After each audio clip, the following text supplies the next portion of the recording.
Welcome. If you're new to Skype or just want to know how to send files like photos, videos, documents, PDFs, or any other type of file, this guide will walk you through the process step by step. Whether you're using Skype on your smartphone or on a computer, the method is simple and convenient.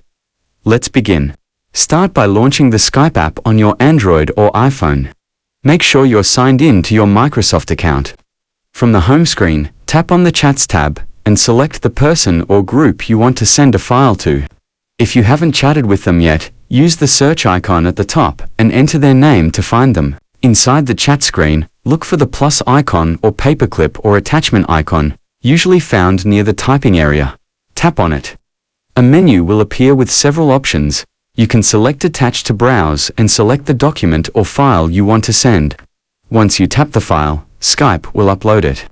Then, tap the send or arrow icon to deliver it. That's it. Your file will appear in the chat window, and the recipient can tap to open or download it. So, I think that's enough for this tutorial.